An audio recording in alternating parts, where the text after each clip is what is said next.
United Nations put in practice the Sustainable Development Goals. Plain and simple, the Sustainable Development Goals are a strategic blueprint for improving health, education, for reducing inequality, for catalyzing economic growth. And so these Sustainable Development Goals have a 15-year time span, and by 2030, it will be necessary not only for the proposed SDG to be completed by 2030, but also for country-specific achievement to validate the attainment of the ambitious agenda. And we are now nearly in 2022, meaning that midpoint, we need to start seeing progress, seeing where we are at, and missing data continue to be a key challenge in that. And without data, we cannot measure, track, or monitor progress. In Africa, on average, fewer than 40% of the indicators for the SDGs have sufficient data to track progress. In a country like Nigeria, the last national census was done over a decade ago and is extremely politicized and contentious. South Sudan has no national census ever since it was created. So clearly missing data hampers effort to reach the most marginalized population in the most fragile and conflict-affected countries. So missing that data is one issue. The second issue is poor quality data. If surveys are not well designed, are not well implemented, if errors are not minimized during data collection, if survey data under or overestimate poverty figure for a country, it means that the wrong segment of the population will be a beneficiary of poverty reduction program. So poor data means major negative impact on people's life. And accurate data can be difficult to get in some of those most crisis-affected contexts, notably because there is no communication. In many countries, many parts of South Sudan, there's still no proper internet, and also because of lack of training for research professionals, data collection professionals. So cost can also be an issue, and it's also said as being an issue for all this missing poor quality data. It is estimated that we need 650 million a year to collect data in crisis-affected country, and right now it's underfunded by 400 million. So this is definitely a key issue.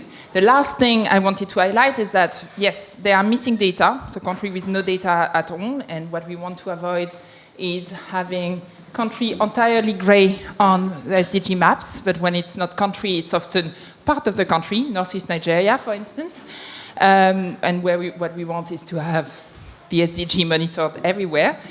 But we also miss some type of data. So we may, for instance, know the key indicator in terms of access to education. We know how many people are going to school, but we may not know what type of knowledge they're learning, how the skills development is doing, how the teaching is going. We may not have the information to why there are declines or improvement or why there is such a trend in the country, but we have sometimes basic information. So clearly, without adequate data, human and economic development will remain stagnant. Survey data are not just numbers on a spreadsheet. You need to remember that they represent thousands of lives and little story behind that. And data is the basis for policy decision-making, for government planning, for development activities. In many crisis-affected countries, it's also the basis to design assistance and to make sure that it goes to those that need the most. So no data means not all of this happening. So imagine that you're setting a goal and you're never checking to see if you made progress, and you repeatedly set the same aim in the hope that one day you will achieve it. This is the world without data. And this is why we decided today to have this session to try to see collectively with my co-panelists that are coming from different backgrounds how we can multiply the different sources of data to be able to measure humanitarian needs and SDGs in crisis-affected countries. So that's the aim of this session. With me today, I have 3 co-panelists. So I'm going to start with Natalia. Natalia, do you want to introduce yourself, and Edera? EDERA. Thank you very much, Emily, for this invitation. I am Natalia Alpe Carrillo. I come from Colombia. I'm based in Berlin, in Germany. And I am director of EDERA, a company that develops digital solutions for microfinance institutions, NGOs, organizations working in developing countries, aiming at improving livelihoods of people. And what we do is to support organizations to do basic needs assessment in terms of access to energy, access to water, to drinking water and sanitation and hygiene, food security, poverty measurements, and this providing them tools for data collection, also for the data monitoring with dashboards and automated reports so that they can easily track the indicators and the data that is being collected in the field. Important to say for this session is that we don't collect data ourselves. We provide the technical solutions. We use open source software. We train microfinance institutions and NGOs to use the tools. We are like the IT backup team that works together with a project manager and the IT systems of the organization. And then what we do is translate all these very complex frameworks to target and to monitor the SDGs achievements developed by the UN, the World Bank, in terms of energy access, electricity supply, cooking, and put them into very simplified surveys, optimized so that any loan officer or any salesperson from an energy company can go to the field and collect this data. Thanks for this intro.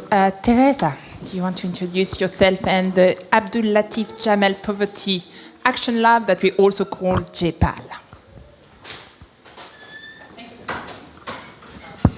Yes, it is. Hi, thank you for the introduction. My name is Teresa. I work for JPAL, short. What we are is a global research and policy institute organization. Working to better understand how programs aiming at alleviating poverty are actually working. How effective are they? What is effective? And then with that knowledge, research done by academics in our network, inform policy globally.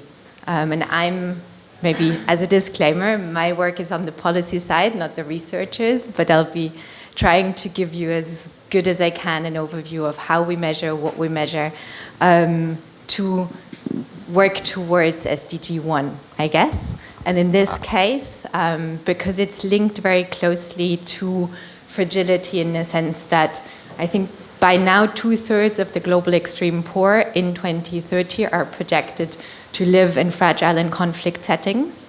So we want to start now to better understand how programs in that setting can still work to alleviate poverty so that we have, hopefully, solutions by then.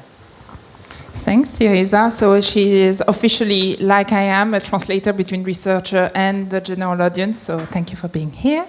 Wim, so you have a double hat today. So you're both representing PAX and a contributor to Bellingcat. So can you explain both to us? Yeah, thanks again also for having us here. And us, I mean both by hats. So my name is Wim. I work for PAX, which is a Dutch peace organization. We're based in the Netherlands and we work in 15 different conflict zones. We're mainly working on peace building and protection of civilians. And part of my work there is also looking at environmental impacts of armed conflict. And the other hat is I'm also a long-time contributor to Bellingcat, which is an open source research collective. We've done sort of gained notoriety or whatever. Who do you work for? Who has already heard of Bellingcat in the room? So basically what we've done is using open source information to track a range of issues. It started off with tracking chemical weapons attacks in Syria.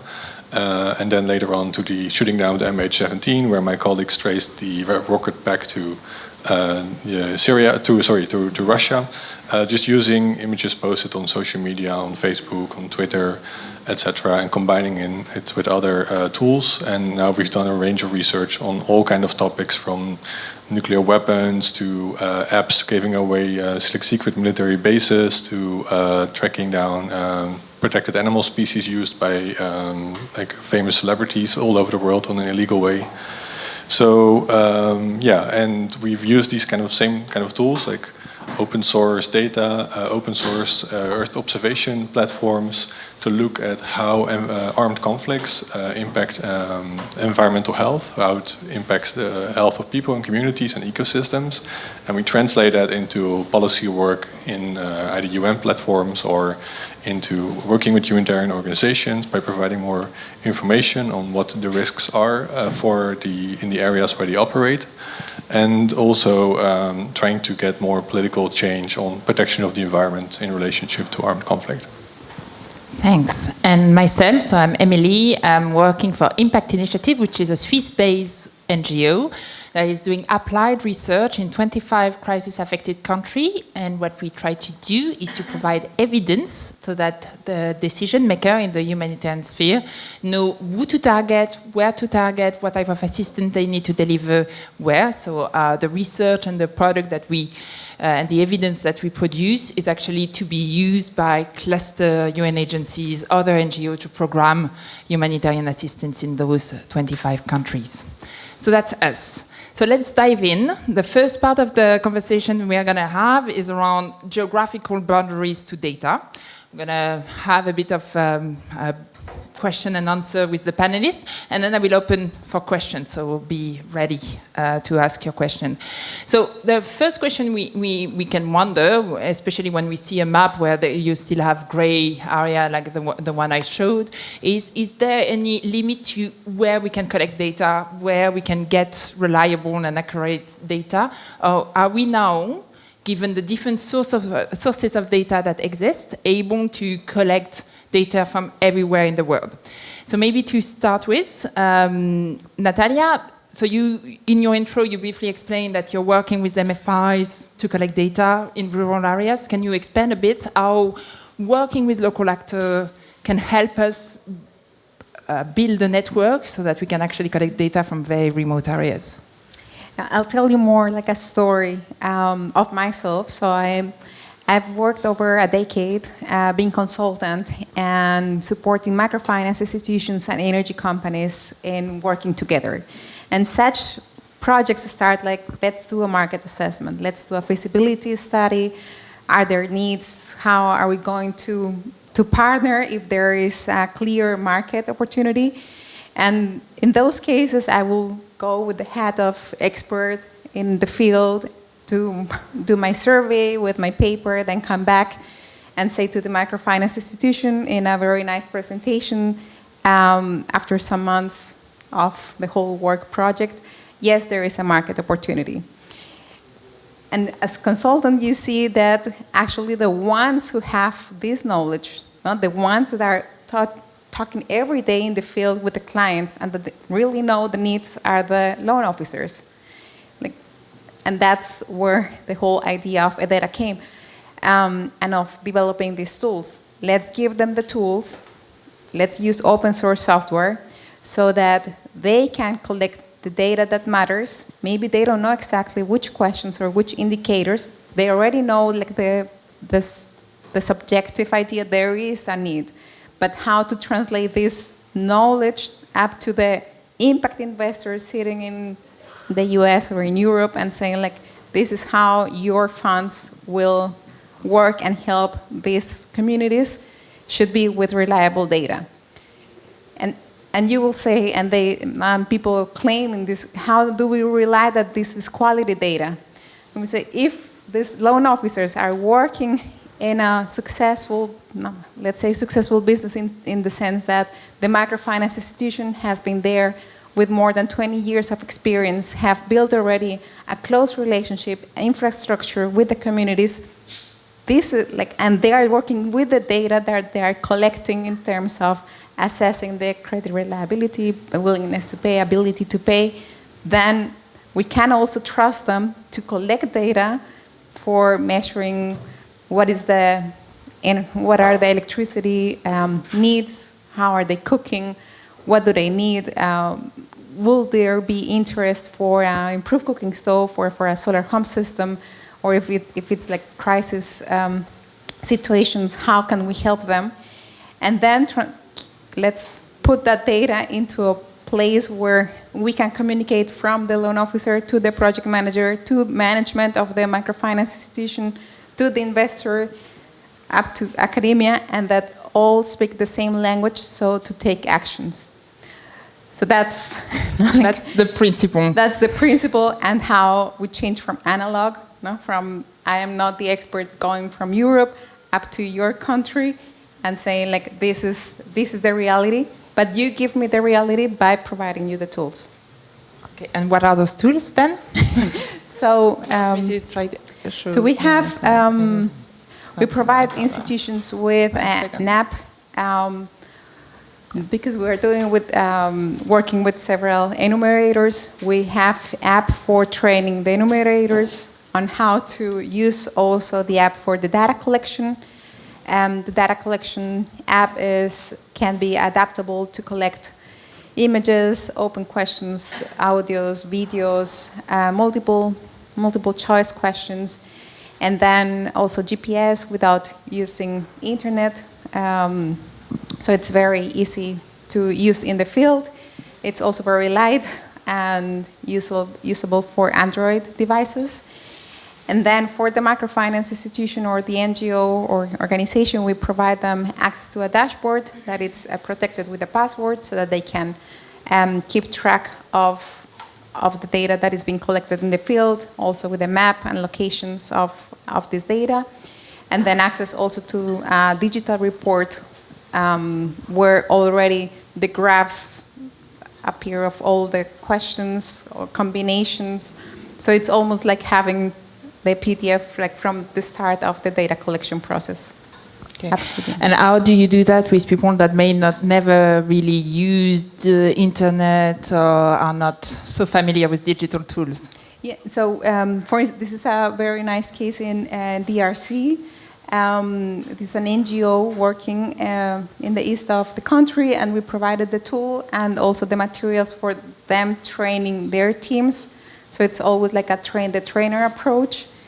And then this team already, like, we don't have to do it like person by person, but then they receive a QR code where they receive access to the specific survey that they are going to implement.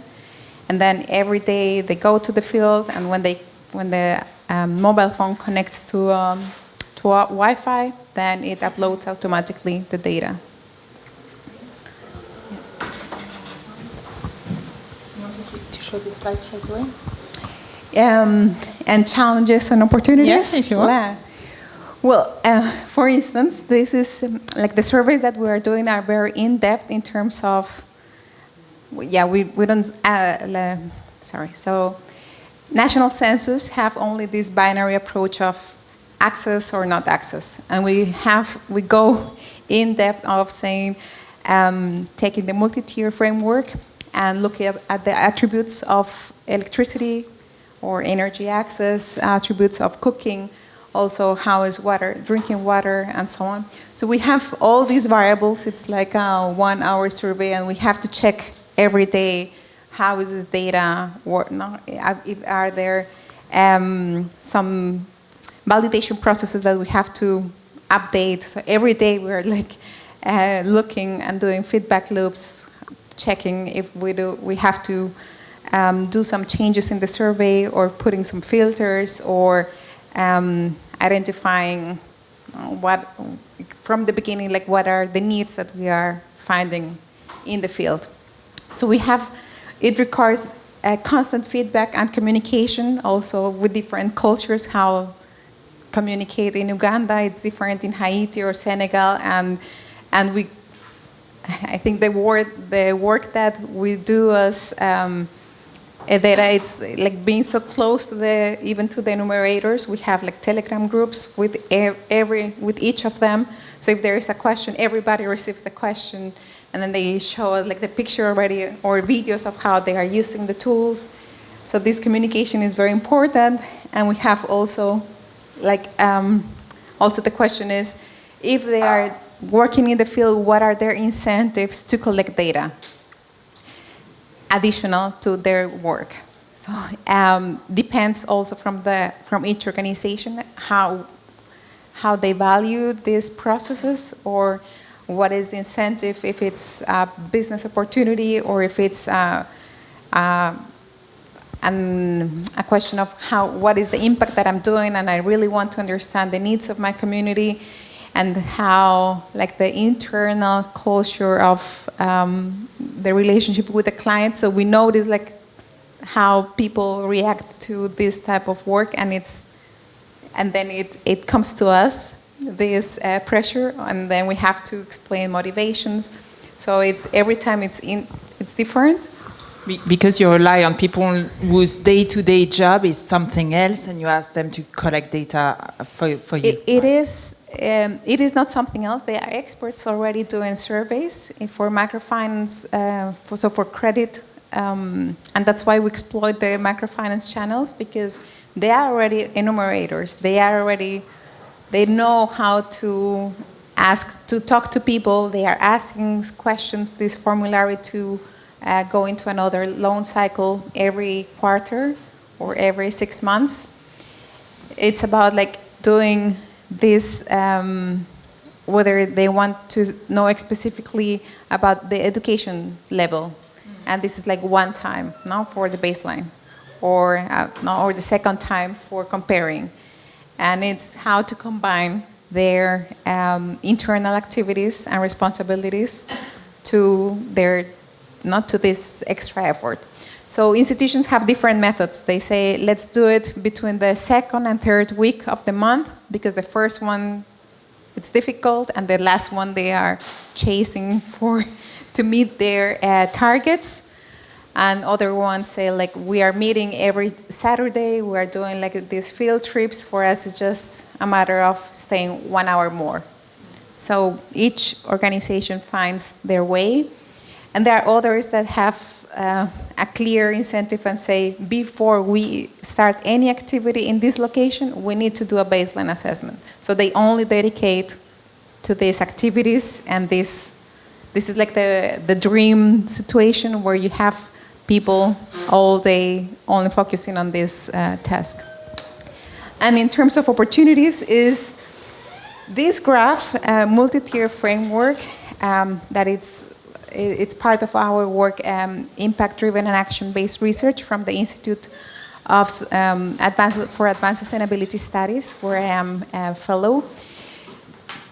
It represents how we are doing, what is the result in terms of energy access here of a microfinance institution in Nepal. For the World Bank, the Energy Sector Management Assistance Program, each data collection, it's almost like a $500,000 investment. It is very expensive. It also takes a lot of effort doing the call for proposals, hiring the consulting firm, training, doing the whole process up to the report. And what we are enabling is local organizations collecting this data with their clients in a manner that they can replicate it with all their different offices in the outreach of the microfinance institution. That, as we will see later, if we discuss the value of this data, they will see that it will be like, this is the baseline of what are the situation over there, and how could we in the future improve this tier access, and that it becomes greener for all attributes. So they have clear, we have to work on affordability, capacity, safety, reliability, quality, legality of the energy access. Great, thank you for that. So that's an example. That's how we can go up to the community, using, working with local actors. That's part of the localization agenda globally. That's the first way of doing it. There is a second way of doing it, and I'm just going back up because this is you, Wim, right? With PAX and with Bellingcat, you're looking at open source information and you're looking at remote sensing, and that's your main sources of data. So how do you work, and how do you go in to look what's going on in Syria, for instance, with this? Yeah. So basically, you all know we've seen over the last decade, everyone has a mobile phone, everyone is using all kind of apps, and people are collecting information. You're taking pictures, you're sharing with your friends, with your family.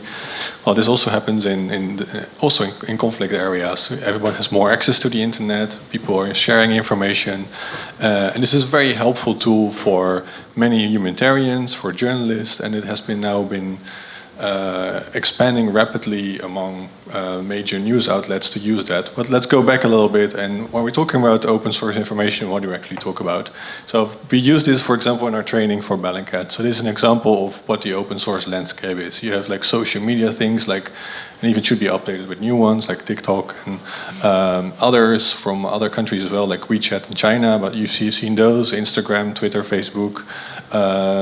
We've seen all kind of data traffic platforms. So you have Flight Radar 24, where you can see when your plane is arriving or when it's leaving. There's a really good map. You can just track all the flights in the world. There's marine traffic, where you can see which ships are going somewhere. So that's, for example, being used to track arms shipments from suspected vessels, or to track oil tankers smuggling oil. We see here like internet searches, which we use a lot.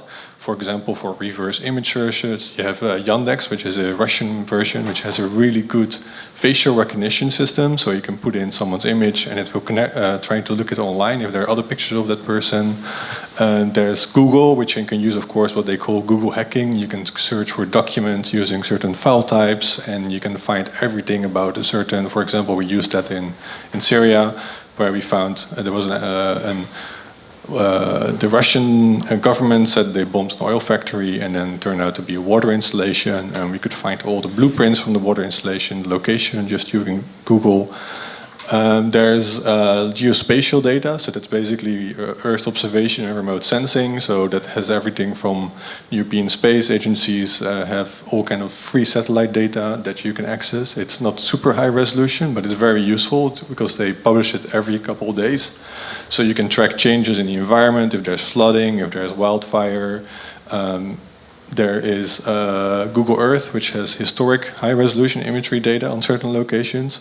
So this is just an overview, and there's many more. I'm not going to explain them all, but just give you a sense, like the wealth of information available. So what are we doing with this? So for this session, we're mainly going to talk about environmental and humanitarian stuff, because you can do everything, like I said, from tracking wildlife to arms smuggling, you name it. It's such a broad topic, but we use it here in conflicts because one of the things we're working on, and we work in many conflict zones and on protection of civilians, and when we also do field work, and what we've come across is the environmental impacts of conflicts have also an impact on the health of people, on livelihoods, and this was hardly being monitored over the last decades. There was the UN Environment Program, which was doing really helpful assessments, but it was limited because they only operate if there was funding available or years after the conflict has ended. Though they're appreciating their efforts, but it was they were also struggling with that. And now, because this wealth of information was available online, we thought okay, let's see what's happening in conflict zones where we can find out. And we started doing that in Syria, for example, where we were mapping attacks on cities. And for example, in Aleppo, there was a phosphate factory which was in a nearby, was close to a civilian neighborhood which was bombed. So immediately we could see, okay, there could be a risk from all this phosphate getting into a nearby environment. We did the same in Mosul in 2016 when the operation started to liberate the city from ISIS. And we were collaborating with the UN Environment and UN OCHA to see, okay, it's a city with over 1 million people, I think 2.5 million. And there were a lot of installations or factories in the city which, if they had a lot of chemicals and other hazardous pollutants inside, which if they explode, they could pose a risk to civilians and also for humanitarian response operations. So we started mapping all those locations, similar things we did in Ukraine, which was then later also followed up by Impact, which did a really great assessment. And we started stacking the layers of data. So this is a neighborhood, this is for example, hospital, which has X-ray machines, which could have radioactive materials. There are power stations, which has PCBs, which are toxic if they're being hit, and there are children playing around, they could be exposed to it, so you should know immediately where the sort of high-risk situations are. We could also do that sort of acute. We could also do long-term trends. You could look, and that's happening more and more by the World Bank, by the FAO, the Food and Agriculture Organization, looking at food security by looking at the change in vegetation indexes, on satellite imagery to see if there's a risk from droughts or there's a risk from failed crops. You could look at changing water patterns. There's just a wealth of data, and so here I'll give you one example where we looked in Yemen, where there was in the west coast of Yemen, where the most rich agricultural area is. It had a lot of date plantations. And dates are very used for mostly for local production, but it's also a source of income for people. And we noticed there was some local reports in Arabic media, like farmers were complaining about they couldn't access their date plantations anymore. So here's an example where you use 3 types of images which are publicly available. And because Yemen is a good example where Google Earth has regularly updated high-resolution imagery. For example, if you go to Google Earth on Iraq, the most updated image there, I think, is from 2003 because of security arrangement with the US. But for Yemen, they have everything up to 2021. So, and there's a planet image, and there's also a set. The 2 planet images, and one is in. Let's see. So Planet is a commercial satellite provider, but we looked at the locations, and then we started looking over time. We could definitely see. It's not in here, but it's on the Wellingcat website, that the date plantations were decreasing. So you can clearly see the date production was collapsing, and we're trying to understand what the reason was. And it's sort of one example where you have satellite imagery, and I don't have a background in satellite analysis. I did a short course a couple of years ago with like 2 weeks with the UN. So it's all self-taught, and you can learn it as well. You can learn it, you can use it in your own way, and for your own context, but it's a very helpful tool to look at things where you're in an area where you don't have access to because there's a war going on or because it's not safe. I think that's an added value from both the satellite imagery and social media, that you can collect information in areas where, for different reasons, it's difficult to get information from. And there are also limitations to it, of course. Maybe I will, for example, with satellite imagery, the big limitation is, of course, well, it's in the sky, so when it's cloudy, you can't see anything. So, in particular, and when there is conflict, sometimes we are not allowed to take imagery. Yeah. But it's also, for example, in Central Africa or Central America, it's, especially in tropical zones, if you want to look at deforestation, or that's more difficult to use it there because, there's more cloud cover. So this is one tool, and it was really helpful because we could aggregate the data and we could share with the humanitarian organizations, and they could, for example, give you one example in Syria where they set up a camp for displaced people. But because of the oil industry in Syria collapsed, people were refining oil in what they call like backyard refineries. So they were refining the oil by heating up crude oil in a barrel, and then because of the process you can get refined oil out of it, very bad quality. But there were thousands and thousands of those refineries. So then the ICRC set up a camp on a location where all the abandoned refineries were located. So you had all these children playing in the toxic waste from those refineries. And that's the kind of stuff where, like, hey, we already noted that stuff on satellite images, but if they had access, maybe they had overriding reasons to do it still there anyway, but you can prevent by looking at locations where you set up displaced camp to prevent people being exposed, and later on that same area was flooded because it was next to a lake. And that's all the kind of considerations you can take into account when setting up or making decisions on where you work, what the problems are, what the risks are for communities who are based there, without having to go to the field. So there's much more to tell, but I'll keep it at this. So we just finished the round table, and then I give you the floor because they are burning question for you, Wim. I'm just going to address the elephant in the room. For the past year, we have had COVID in our life and in everyone's life. For us, impact, it meant that we had to reinvent a bit the way we were doing primary data collection. It meant that we had to come up with SOPs on how to collect data, when and when not to go to collect data. This is something we've done with the World Health Organization, with the Global Health Cluster, to try to find ways of still getting information from the community. At the end of the day, we achieved in 2020 to collect primary data from over 200,000 households. I think that's the total. So we had shifted, but we were still able to access the population through basic questionnaire. Should I go? Am I exposing the community to COVID by going there? And then if I can go, what are the different options in terms of remote survey that I have so that I can collect reliable data?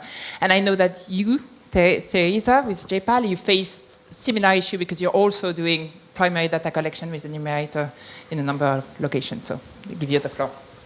Thank you. Well, I suppose I'm going to say things that are in the SOPs as well. I haven't read them, so I think what I'm going to share is by no means unique.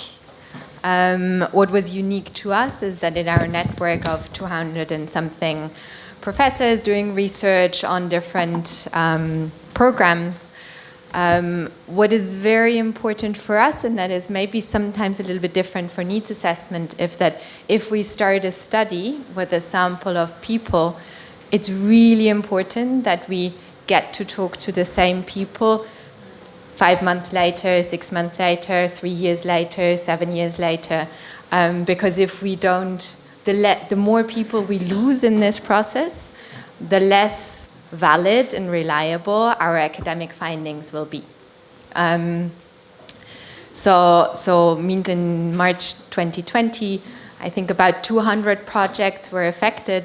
So we had 200 people worrying about how are they going to collect their data, because also sometimes they're sensitive to the season. You can only get information in the same season related to the same agricultural cycle. So it was really important to very quickly find solutions to do surveys that are usually conducted in person, which is, as you say, the same problem. Yeah.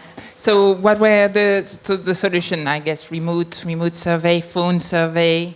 Exactly. So we got to the point where a lot of the people put their heads together, and I think some of the things were already mentioned. It's about monitoring the data quality that comes in when you do phone surveys. It's about keeping the surveys short.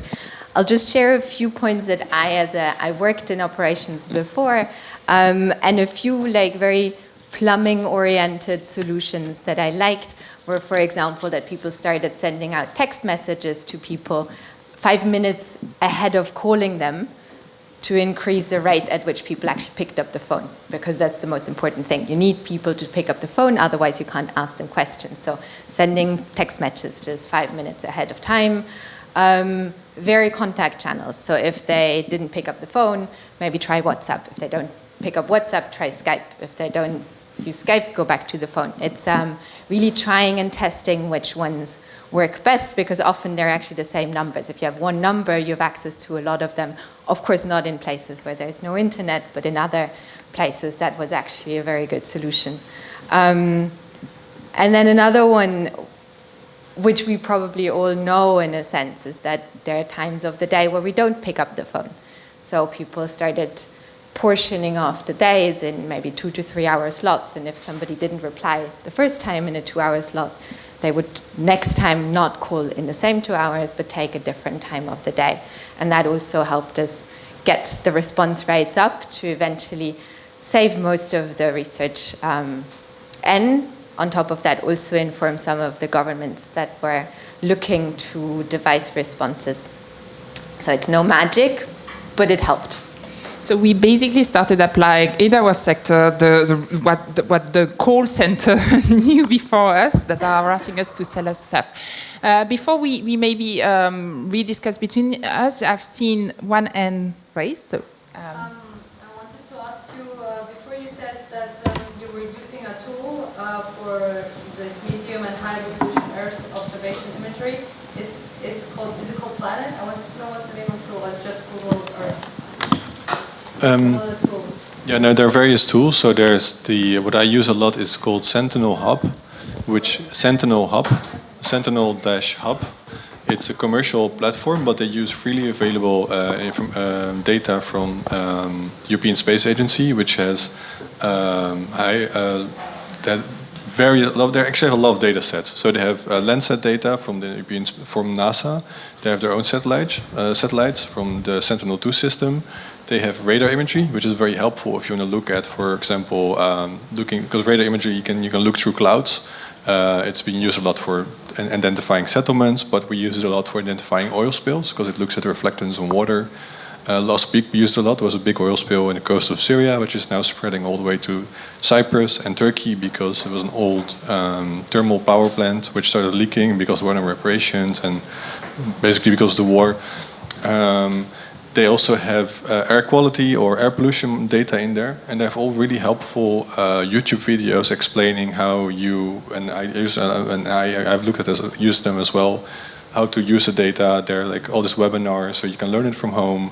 It's very easy. It's very sort of intuitive how to use it. It explains a little bit on how remote sensing works because satellites use different kind of images and explains you what you're looking at the images because you have to know how to read an image. There's one thing to look at a satellite image. Next thing is to understand what you're looking at and what change means. But Sentinel Hub I would really recommend. Planet is a commercial provider. They also have some free imagery you can use. Researchers can use them for free as well if you apply for it. Sentinel Google Earth Pro, which you can install on your laptop or computer. It has a function to go back in time with images from maps, and it depends also on the location where you're at. So I think for France, they probably have a lot of information available. But there's also satellites.pro, which has also other satellite providers. So for example, it's really funny. Some areas on Google Maps are blurred because of security reasons, and then you go to Apple Maps and it's just there. It's really strange. For example, Iraq, all the information, I use other websites because it's all there. So those are the things I use myself a lot, and it's because it's so easy to use for everyone to understand if you just spend 5-10 minutes reading things. And you said that Sentinel, they are open source data, like they are open. Yeah, it's paid with your taxpayers' money from the European Union, so it's made available online. Everyone can use it on the commercial license. They have Creative Commons license, so everyone just use it as long as you reference it. Any other comments? So I had one saying, so I stated, despite COVID, we achieved to continue get information. That's true, but that's also wrong, because in South Sudan, for instance, we collectively, the humanitarian community, missed the early sign of famine. And when we realized that famine was occurring in jungle states, that was too late. Why did we miss it? Because usually we would have nutritional survey coming out of those areas. No more people doing nutritional survey where you have to measure harms and weight and all this. We would do a door-to-door interview to people, asking them, what are your coping mechanisms? Are you eating enough? Are you selling your assets? And all this. All these indicators, we had some aggregated ones from key informant telling us that things were happening, but we missed the early sign of famine in South Sudan. And when the whole community realized that famine was occurring in Jonglei, January was almost too late. People were already dying. So I asked before, 1 hour ago, my co-panelists, okay, what would you have done not to miss the early sign of famine? So I don't know if you want to react to that or have a suggestion.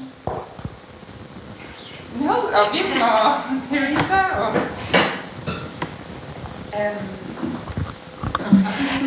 Well, we don't work because we work directly with microfinance institutions or with organizations that have this very close relationship with with their customers or with their communities.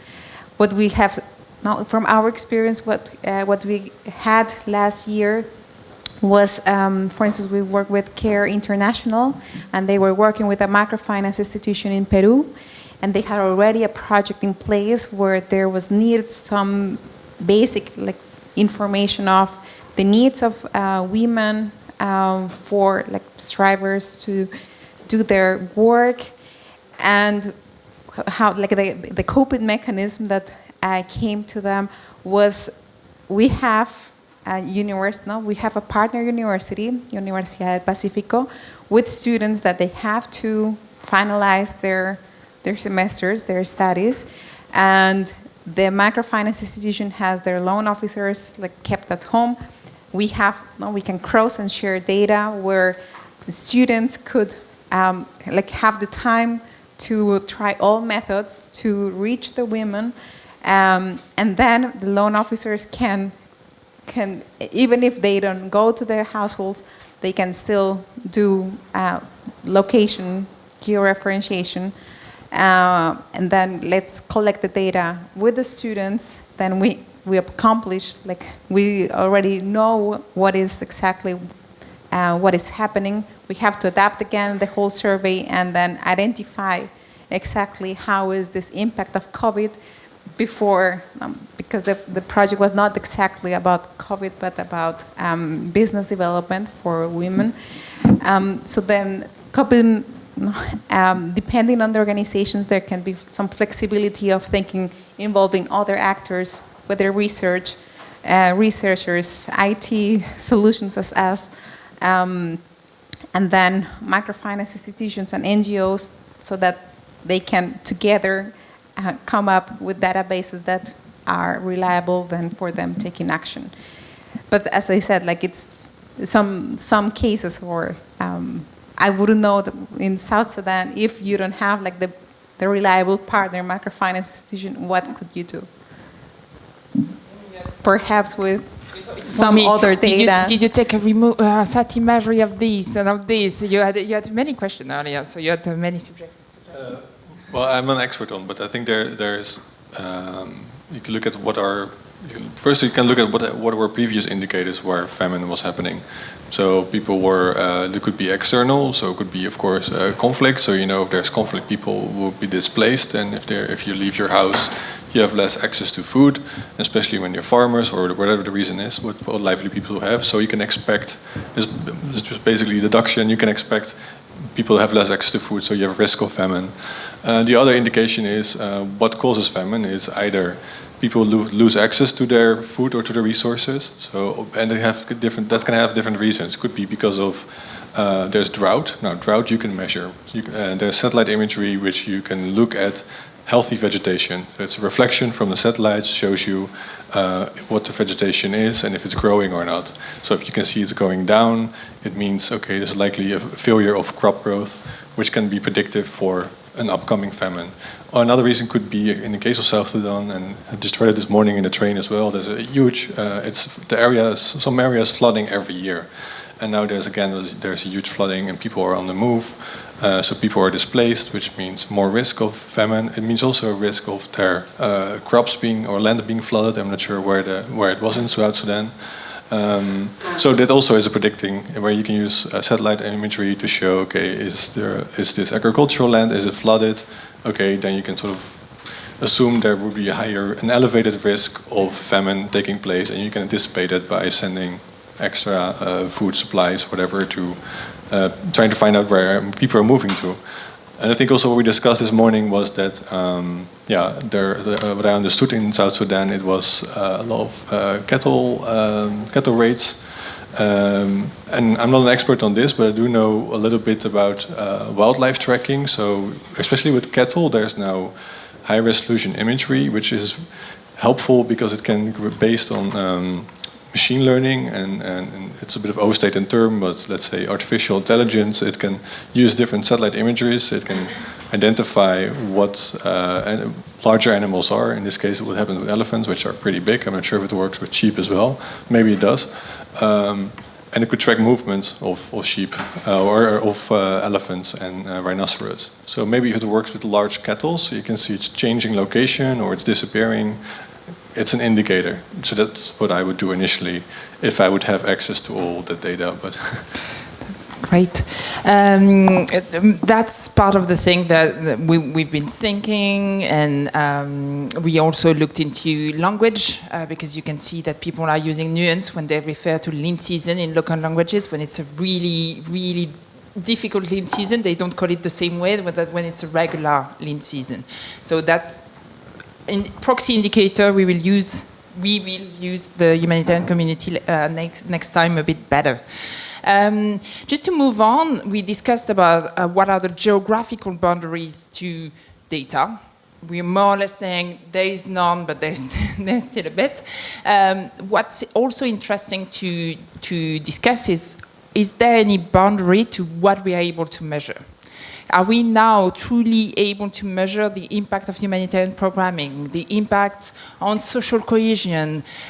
How do we measure trust? And that's something you, JPAD, are particularly keen into looking in and pushing the boundary of what we measure. So if you want to go. Sure. I think this is an area that our researchers, as I said, linking poverty and fragility, there's this whole question around how do we work in conflict?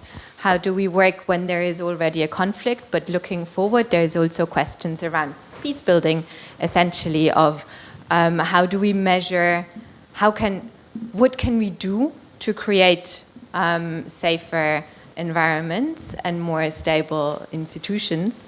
And what works, because there is a lot of different programs that are done. Here we, for example, see a picture from a ceremony done in a community in Sierra Leone to share memories of the war and eventually work towards forgiveness, to rebuild, to heal the community. So in programs like these, the question for us then is, well, what are we trying to achieve? As you said, it's trust, it's forgiveness. And that doesn't have a price tag. That's not very easy to measure. So in the case of, I'll probably focus more on the next example because to make sure we have time for questions. But for the question of trust, forgiveness, it's really about asking the same questions in different ways and asking people to rate them to eventually get an understanding whether ceremonies like these actually help a community overcome grievances. Now, for another example we really like is this study on social cohesion in schools in southern Turkey that accepted or that took in a lot of Syrian refugee children. And what the teachers noted is that incidences of violence and exclusion spiked in those schools. So there was a very concrete need expressed by the teachers to do something about the cohesion in classrooms, about pupils actually being able to learn together and eventually finish their academic years, learn better together. What one of our researchers, Shula Alan, and her colleagues looked at was developing an exercise that helped children throughout a school year put themselves in the shoes of the other, take the perspective of others and see whether this essentially low-cost intervention would actually achieve something broader, in the sense that the networks in the classrooms, for example, would become closer, whether pupils would start to help each other, and also trust and collaborate more. And in essence, yes, what they found was there were more friendships also between refugees and host community members. They gave each other more emotional and academic support. And what we also saw, even though it wasn't a language intervention at all, language test scores went up. So this is an intervention that is purely helping to put themselves in other people's shoes. And it also has an impact on actual learning outcomes. This image is one we like. Wait, can we go back? This image is one we like. I'm not sure. I guess it's relatively visible. What this is asking a child how they experienced the exercises that they did, to draw what came up with them after the exercises. And what one child here did is, maybe you know the game where you take a flower and then you take out petals, kind of, she loves me not, she loves me not. And this is the flower doing this to a child, picking out each individual hair. So that's what this child this child even went beyond just looking at other children. She also looked at objects to think about what an action, how an action affects somebody else. So it really was a deep change also there. And in terms of measuring the outcomes, one of the things we said was social cohesion, if we can move to the next slide. So here you see the same class, pre and post intervention. So it's after, I think it was from October to April, so nearly a school year's worth of exercises, helping to foster mutual understanding. And before the exercises, each H is for host community, so those are the Turkish children, and then the R's are the refugee children from Syria. And what you see really is that the segregation level is basically 1.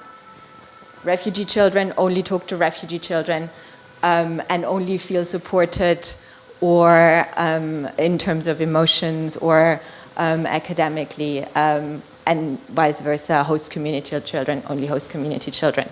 In this sense, obviously, they didn't ask children, do you feel emotionally supported by somebody else? It's more they asked them, when you feel sad, who do you go to? List 3 people from your class. And that's how they drew these lines. And then a year later, after follow-up, what we have is a segregation level of 0.39. So there is still segregation. It's not magic either. But the links are much closer, and there are much more. So ideally, what we also measured, as I said before, is that trust and collaboration increased. And this shows that very easy interventions can help people, can help a society rebuild, in the essence, here tested at the example of a classroom in Turkey. Thanks for that. She's going to be fine. Wim, maybe you talked a lot about remote sensing, and how remote sensing can help you get information from location you cannot access. Another part is social media, open source information. So what are you able to get in terms of data? What are you able to measure with aggregated social media? And why is that important in your work, right? Yeah, basically the social media part is because I mentioned people share things online very rapidly. So in case there's an incident or there's a structural problem on the ground that people are struggling with in conflict-affected areas, they share about it on, like I mentioned, on Facebook or on Twitter. So for example, in Iraq, there are a lot of Iraqi environmental activists who are really concerned about the status, especially in the south, where there's a lot of water shortages, there's a lot of problems with waste dumping, and they're posting pictures of where the government failed to do something about waste dumps, and they put it on Twitter and they tag it. And then we help them to sort of put it on maps and to identify where the areas are. But because people are concerned about it and they're upset about it, they share it on social media. We can pick it up. We can see, is it a structural problem? We can use the satellite image then to monitor if things have changed over time. We can see if there's like increase of waste dump somewhere, or people sometimes burn the waste, which you can also see with satellite imagery when there's like smoke coming out, or you can see heat signatures from flames, and if it's close to certain areas, or people post pictures of dumps in the river, and then we can see if it's happening a lot, and then you can build up a sort of pattern, and then it's helpful we try to aggregate it in reports, and then what we do is we publish the reports, or we work together with journalists, or international ones or local ones who do more investigation on the ground, and they can talk with officials, and then you can put it on the political agenda, on the local political agenda, or if you do it more systematically as a problem, you can put it on the international agenda. Which is happening, for example, with there's a big oil tanker at the coast of Yemen, which is there for now 6 years. It has over 1 million liters of barrels of oil, and it's rusting away. It's controlled by the Ansar Allah, it's the armed group, or more known as the Houthis. but they don't allow anyone to access the tanker. And the tanker is really about to break down. It will create a huge, huge humanitarian crisis and an environmental crisis in the region. And then by social media and by monitoring, it's like if there's oil spills from a tanker, small leaks, there was a big campaign started with local Yemeni environmental organizations, international organizations, now international media, but even organizations as Greenpeace now became active, and it became a part of the agenda on the UN Security Council, where they're trying to seek a solution for this problem. A similar thing we did also in northeast Syria, where we looked at the oil installations there, which are leaking a lot of oil because it's damaged by the war, and then we made a sort of overview of where the locations are, published a report about it, and then it got all the way up also in the UN Security Council, where they're looking at energy infrastructure and how it affects the lives of people, because people were moving away, people were saying, I can't live here anymore because the drinking water is being polluted, and it helps raising the problems. And I think that's where social media is. If it happens a lot, then it becomes a starting point for an investigation. That's how I usually use it myself. So I'm trying to scan things. Or give you one example. Last week there was a. You were on leave last week. You were on holidays last week, right? Yeah. I have to do something when you're on holiday. So there's a Facebook group or a guy on Facebook who lives in a small city in Banias in the coast, where he's talking about where the oil leak happened. I check that page every week. The guy's just posting pictures of his food. He's posting pictures of the beaches. And the reason why I was following his Facebook page, because he also sometimes posts pictures of the oil tankers that come there, so we can identify which oil tanker it is. And we were trying to understand, because on satellite imagery we saw sometimes something on the water. We didn't know what it was and where it's coming from. And having those pictures from this guy who just goes on Facebook, shares it, we could try to see, maybe he writes something about it, because sometimes he also writes about, the water is dirty and it's coming from the power plant or something or not. And then he started posting his pictures about oil spill on the beach. So immediately we use the satellite image, say what's happening there, and then it turned out, there was oil leak at the refinery. And then more people started posting pictures. People used the hashtag in Arabic. We started to follow the hashtag, and then you could see more pictures. But it was all in Arabic's local media.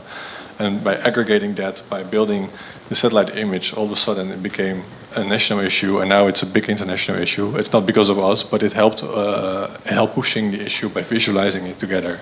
So I think it's a starting point for investigation, collecting more information. And sometimes also I reach out to people and ask like, hey, I see this, is it true? Like I just approach them on Facebook, you connect with people, or on Instagram, or in Twitter as well.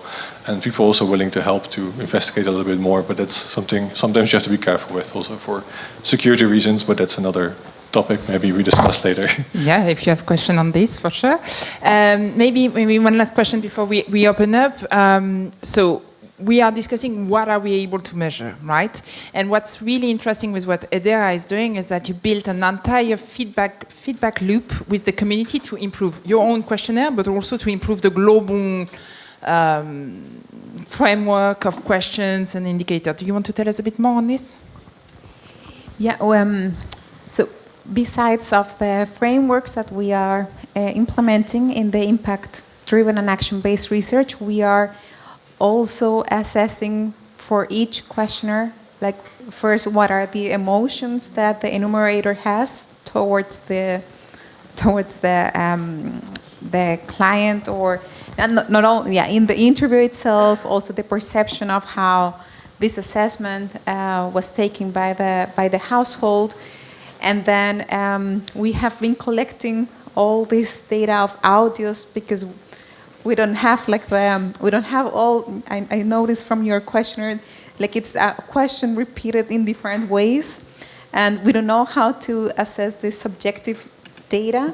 So what occurred to us was let's collect just open questions with audios, and now we are working on transcription codes that already give us the whole transcription of the text. And then we have to work on how to analyze which words are appearing, if it's positive emotions or negative, or if there are words like trust or discomfort or positive or happiness.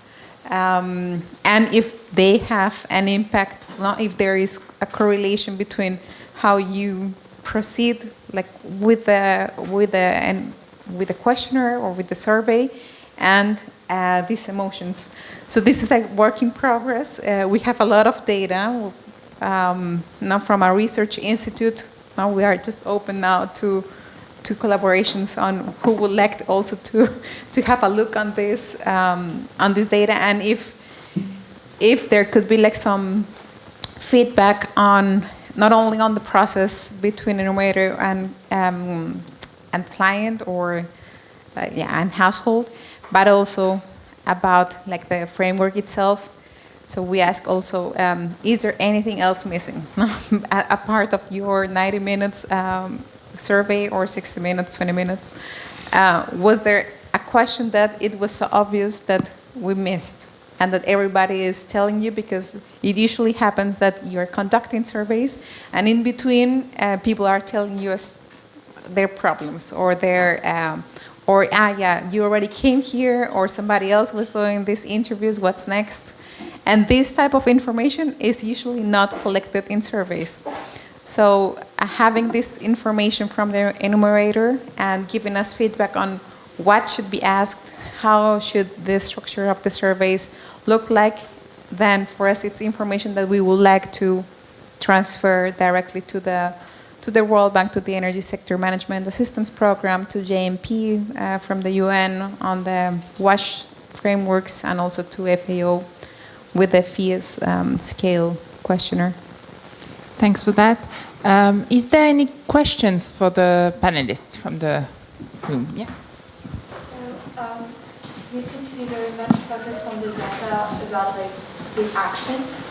Have any of you have insights on some data to track the bounds in humanitarian aid, as there are so many problems of corruption and fraud, especially in developing countries? Do you have any ideas which technologies could be used, and if you've ever had to work with them? So there are general websites that are tracking who is giving money and who is receiving the money.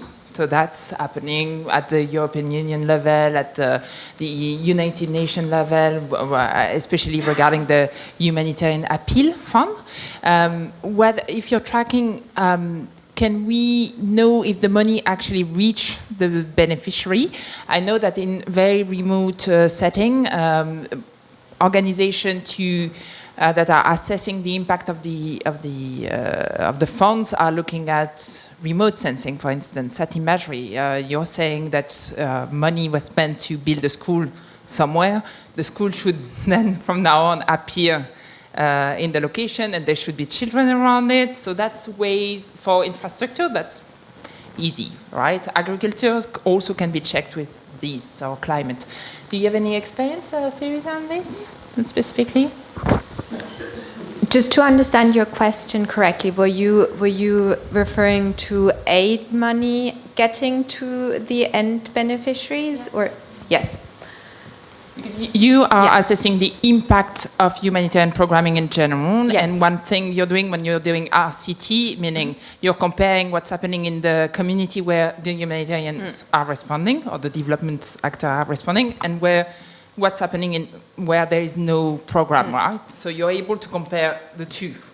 Exactly. So what we are all about is establishing the impact of certain approaches, and obviously it doesn't make sense to do the same kind of intensive research on the same program again. But what you could do with having done this exercise and then probably doing a similar project in a similar area, if the effect is completely different, then you can start asking questions about why is that. And often it can be a lot of different reasons. It doesn't have to be corruption, right? But I would assume that you could get a sense of that. What we also do is research on good governance. So more about tracking what, for example, community-based monitoring can do in terms of ensuring accountability of health facilities, of elected officials, So I think that is another interesting way of empowering the community around programs to actually monitor what is happening. That would be my thoughts on that. When we started the data, and because I've been working on the microfinance sector already for a while, I have I have seen how impact investment or aid has been publishing their impact or results. And usually it's like some numbers on how many women have they reached, or how many systems have been disbursed or sold. Like if you take about solar home systems and Gogla impact metrics.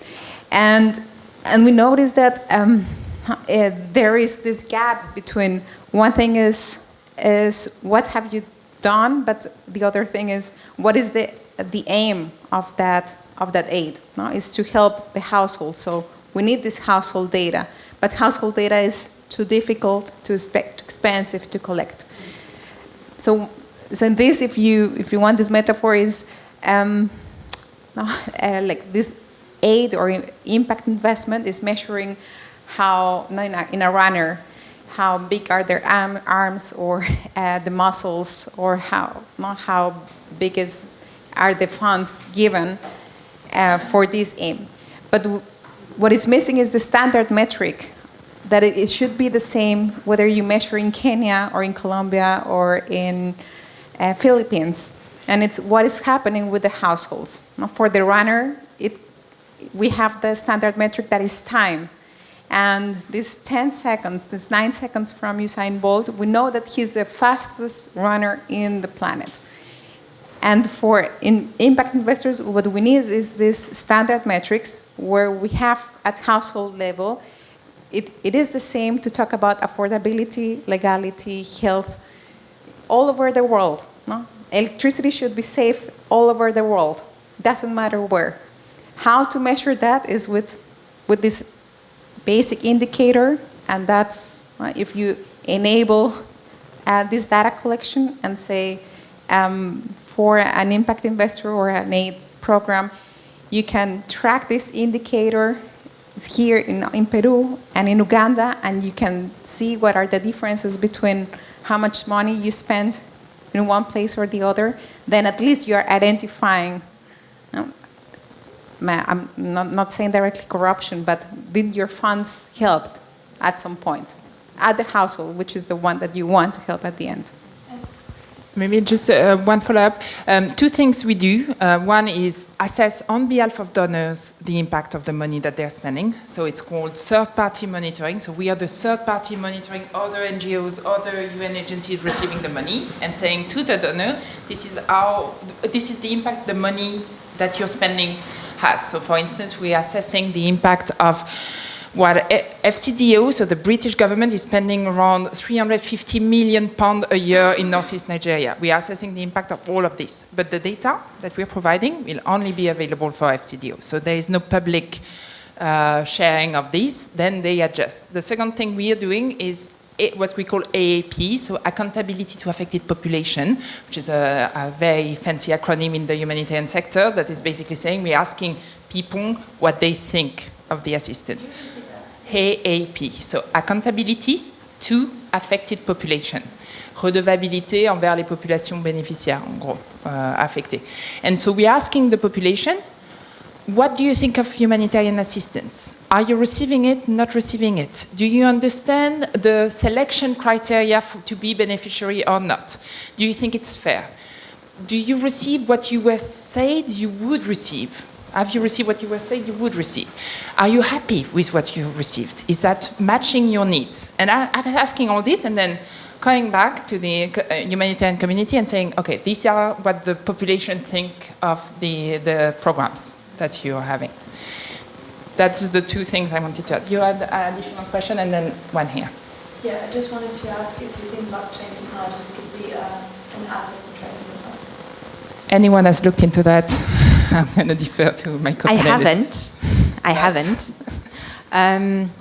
But the thing is that I do feel like the sector is putting, I mean, you've been working in this sector as well, but the sector is putting, I think it has to be said, is putting an incredible amount of resources into tracking this information. I mean, I've been in projects where we had to ship receipts from Jordan to Germany so the foreign ministry can check the receipt of everything that was done. So just to give you a sense of the amount of effort that goes into monitoring this, could you reinforce that by adding blockchain to it?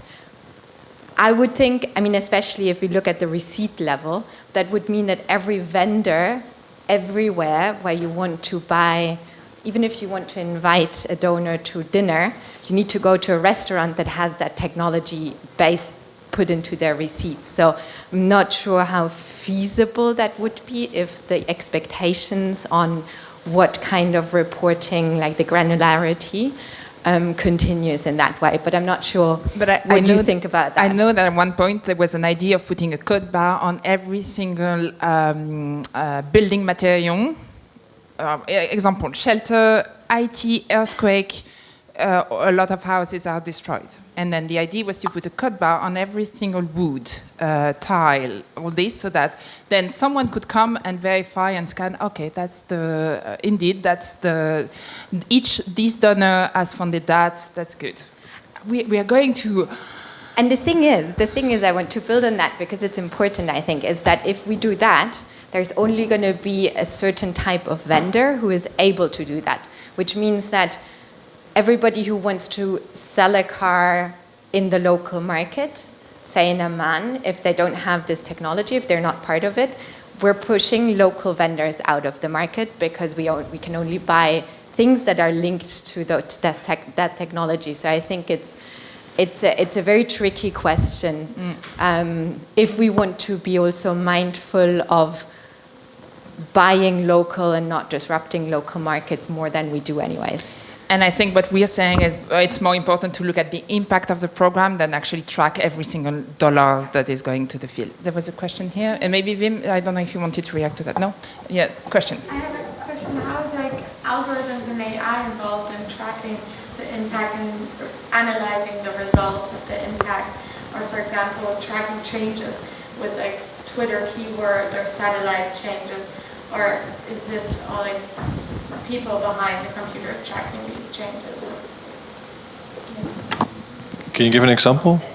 For example, did you just find this profile on Facebook and see this and track a keyword that you saw on Twitter was in the ringing Twitter area that sparked interest on that day and was used more often? Or do you also integrate algorithms in general and AI in your work to help with this, for example? It's a good question. I think that's at the moment people are exploring what the utilities are. I mean, sometimes it's also being overhyped, like what artificial intelligence is, what it can do. You have to be very careful about it as well because of a lot of ethical considerations. But in this case, it happened to be because we were already checking that location that something came by and then put it on our radar, metaphorically speaking. But also literally putting on the radar. Basically, because in this kind of line of work, we look at what are sensitive locations. So you put extra attention to the sensitive locations, and once in a while, you just go back and check what's happening there. And that's the whole point of monitoring. Just like check every week on satellite images, hey, did something change? And most of the time, it's nothing, but in this case, it was something. So it's still manual work a lot of the time. Or people send information directly because they know you and they say they know you're doing this kind of work. Or local partners say, so there's one example that happened in spring this year where there was allegations of illegal deforestation in northern Kurdistan in Iraq. And then we started looking into it because someone posted a picture also again on social media and that all the wood was being shipped off to Turkey, and it was a big allegation. We started looking into it, and turned out it was mostly because the Turkish army was building roads through forest, so they're cutting down all the woods, the trees for the road construction, and then the wood was then we didn't actually know where it was going to, but it's also because of the public outrage and also misinformation, disinformation, or people thought like, oh, Turkey's cutting down all the forest to profit from it, which in this case, they were just doing it for road construction, not because of making money out of it. But it helped sort of investigate a bit more, but it's still, it's mostly manual. What we did do this year, I worked together with a PhD researcher from Oxford, who we're looking into oil pollution in Iraq, and he designed a script with using machine learning to automatically detect oil pollution near the refineries.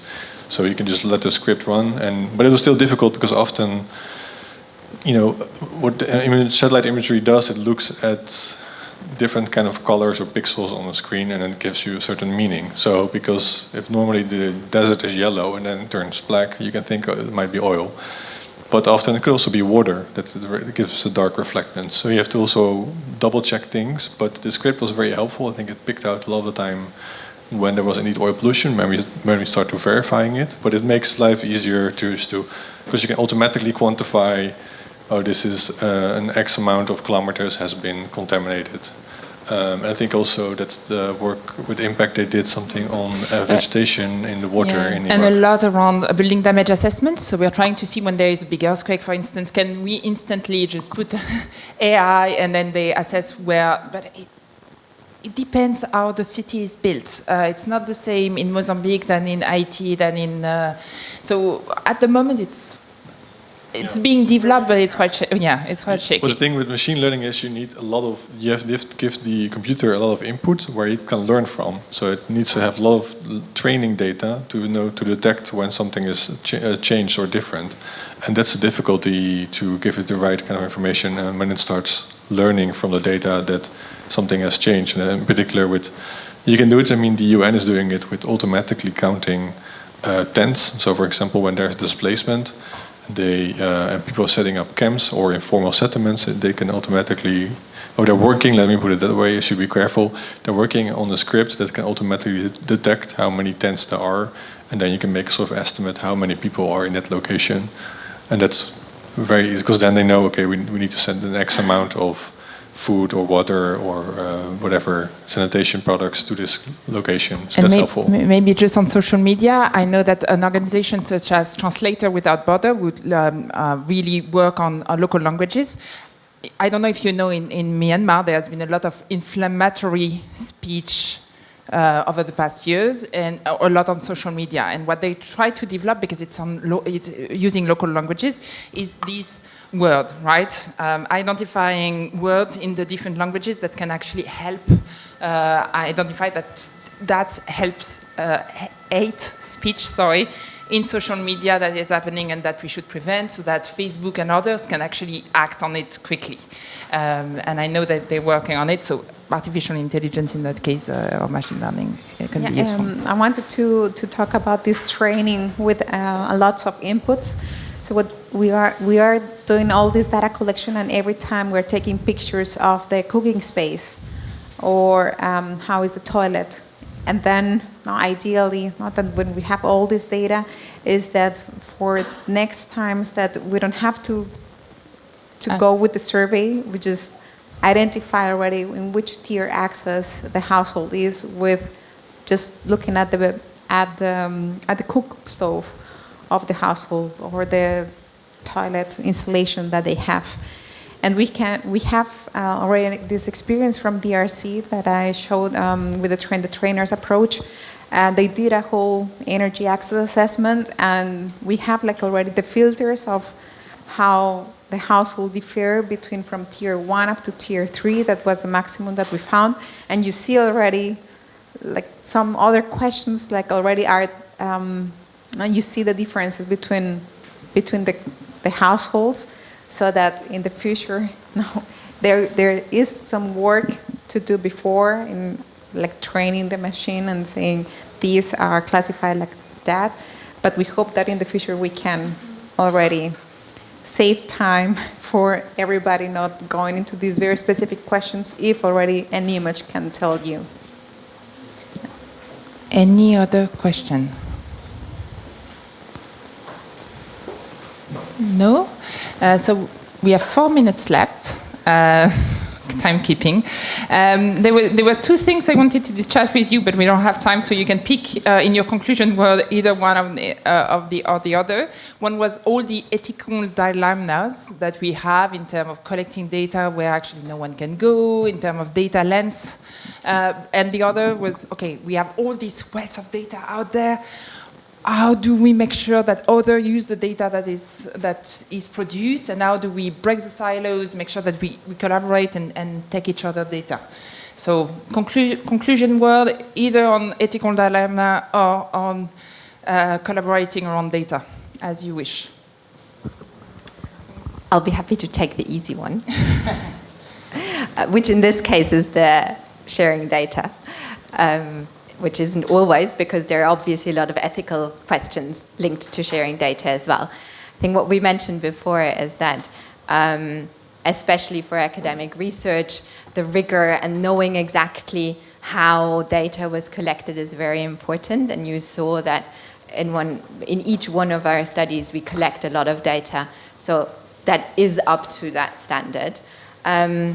And often it can help answer other questions than the ones that were asked by the original researchers. So what we do is that as JPAL, we support our researchers, and we put actually quite some resources into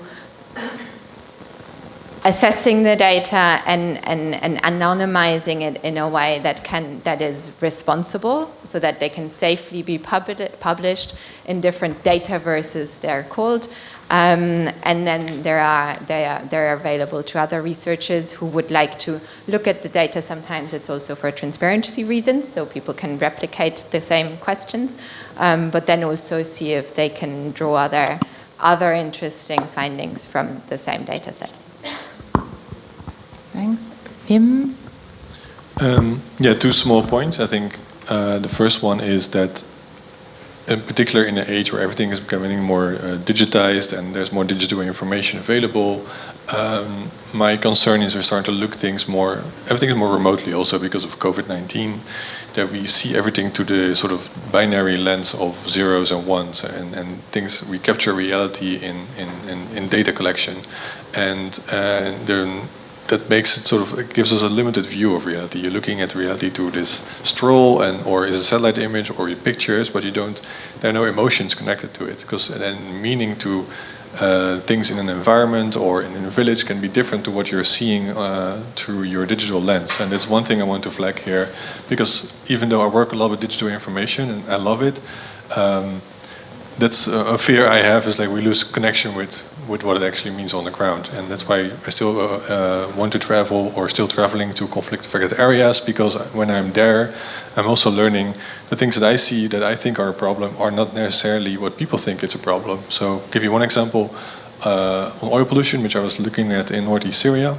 And I went there and I was talking with people, and people saying, yeah, it's a problem for us, but the biggest concern here right now is solid waste. And I missed that completely in my remote sensing stuff, because it's less visible, less detectable, and it's more localized around certain groups. And that's one tricky thing. An ethical thing is don't always rely everything on open source, and try to, and especially if you want to learn, for example, with satellite imagery, if you want to learn what you're looking at, you have to understand what the reality looks at because otherwise you can't recognize things. And I'll go into detail, but if you have numerous examples where people think they saw things on a satellite image, but in reality it was something completely different. And you learn from that, because we get a lot of questions from people, how can I become an expert on this? Tell me how I can do this in 1 hour or 1 day. It's it doesn't work like that. You have to travel and see things, talk with people, and that helps you understand reality, and that again helps you understand if you see things on a digital way. I think that's one major thing I want to give here. And also I'm using this stuff now for environmental issues, but you can use it for everywhere where you think there's a problem, where you feel we need to investigate this. There are all these social media tools to explore it. Drop people a line at Bellingcat, at info@Bellingcat, if you want to learn things. There are a lot of people who want to help you. There's a big community. And I learned a lot also from people by just asking. So just go ahead and talk and learn. And ask. Final word? Yeah. And I share with you very briefly that I was surprised to see so many women in this audience. It is great. And I seeing you, it remembers me to a decade ago or more than a decade, when I fall like really in love with the concept of microfinance, like putting a name to the story of my family, of how you can come from from poor areas and having access to finance, and how can it change if you have like the opportunities and access. And when I found this term and found Professor Muhammad Yunus, I was sitting in a room in Berlin and only watching this, publications and books and numbers, and I said, I have to go to the field. And then having the experience, like being there, talking with people, and my first approach was, we have to do impact assessment. I was studying economics. I have to demonstrate that this is helping, or that people are going out of poverty. And while I was doing my surveys and having all my indicators, I was totally devastated, saying all these numbers for seeing, like I've seen how the women are living already for cycles, like in years, having access to these credits, and nothing has changed. So I came back, I was like heartbroken. Microfinance is not really the solution. And I found this linkage, energy and microfinance. And there's again, I jumped in, this is now the solution.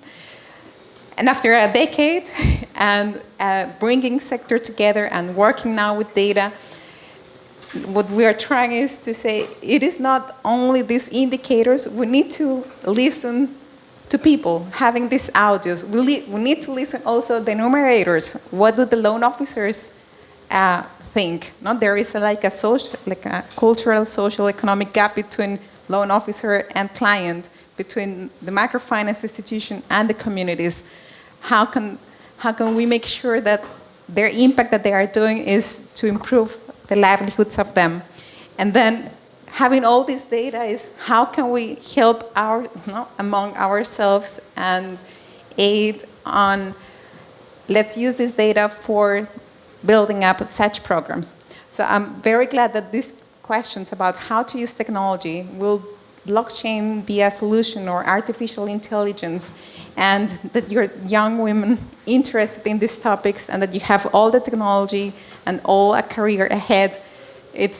I'm like giving you the how do you say, the testimony.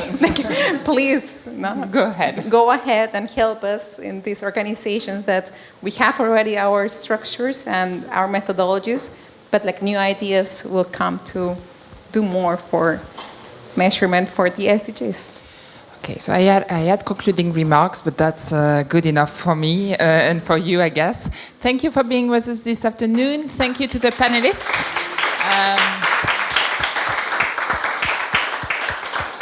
And see you around.